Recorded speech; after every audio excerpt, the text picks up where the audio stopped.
How many of you find that you are battling with your siblings over the care of your elderly parents? It's a common concern that I hear from caregivers. So we're going to talk about the range of emotions that caregivers experience and why you might be battling. I'm Pamela D Wilson. My website is PamelaDWilson.com. On there are a lot of hope, help, and support for caregivers. Please follow me on this YouTube channel. Press the share button on this video. Share it with other people that you know who are looking for hope, help, and support. So if you are a family caregiver, you know that your emotions can be up and down and all over the place, especially when you're trying to figure out how to care for your elderly parents. And you're really not sure what to do. And maybe your brother over here and your sister over here are saying, well, I think we should do this, but you're really not sure. It's kind of like trying to figure out where you're going to go on a trip and you don't know the roads or how to get there. So I want to share an example of a family with 3 children who over time move mom and dad in with themselves. And the other siblings, amazingly so, right, don't understand what's going on, why it's so hard. The bottom line is until you have that responsibility in your hands, in your house, day to day, 24/7, week to week, it really is hard to understand what goes on. And so in this situation, the other 2 siblings who didn't have the parents in their home kept saying, well, how hard can it be? Is it really that difficult? I don't know why you can't keep doing this. I, of course, would take mom and dad into my house, which they eventually did, and then they all learned. But here's the thing. Family members have their own issues. So let's say that you are the person who has mom and dad living with you, and you have 2 siblings over here, right? They've got their own lives. They have their own pressures, their own stress. They don't know what you're going through. Maybe they're having financial issues or job issues or issues with their children or problems at work. We all have things that go on all of the time.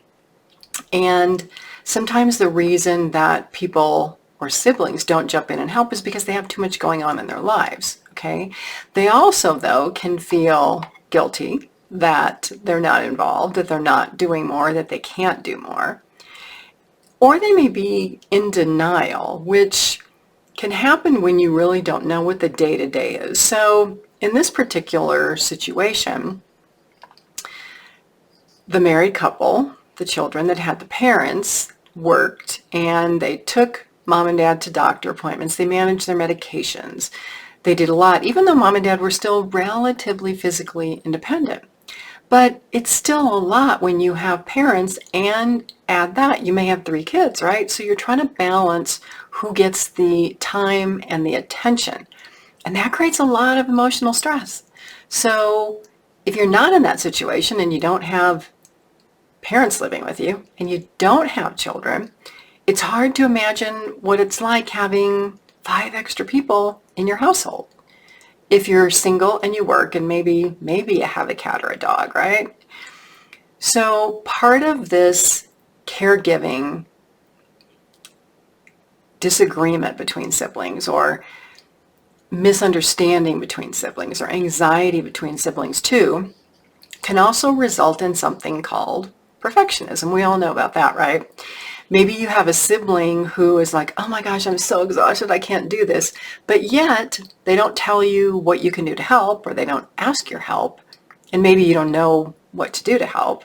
If you don't know that, there's a lot of information on my website. But so perfectionism can be driven by relationships with your parents when you're young, right? So were you criticized if you didn't do good in school? Were you in sports and you participated in sports and you were super competitive and you felt like you always had to perform? Sometimes social media can make us feel like we're less than perfect, right? We see all these people doing these things and we can't do them, and they're traveling and having a great life. Well, it's probably really not what's going on behind all those pictures. They just feel like they need to tell people about themselves. People who are perfectionists also can be very critical of other people because maybe they feel that people were critical of them.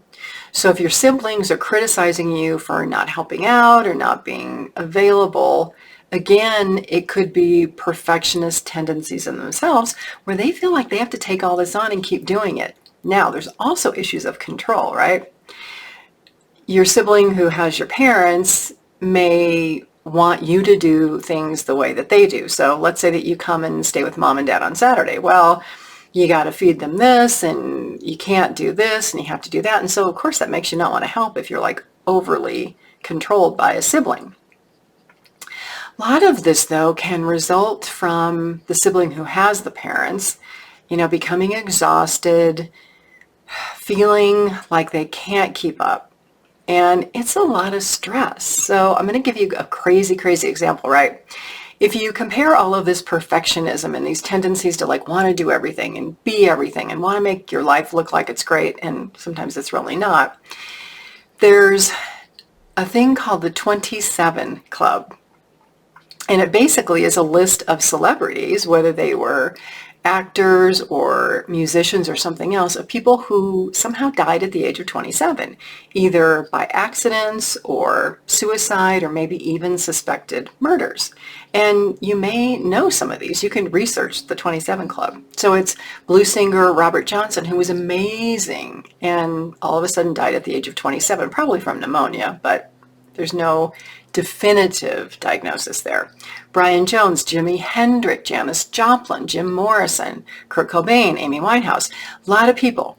So there are so many pressures in life that we don't realize. And sometimes siblings do get to the point where they consider suicide. They consider that life is not worth living because all of the caregiving pressures and the life pressures and all of that.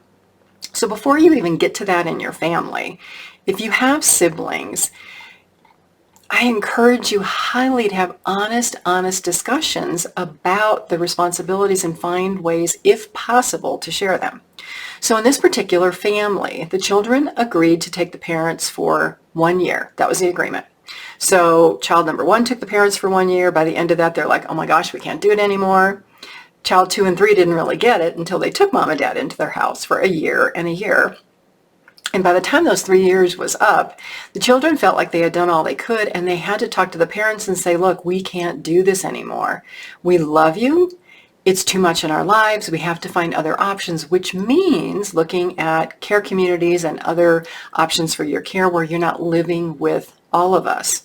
So rather than having battles with siblings over the care of parents, is it possible to agree how you can or cannot participate? And maybe you can't move parents into your house, but maybe you can contribute money to their care to bring in a caregiver if one of your siblings has your parents living in their house.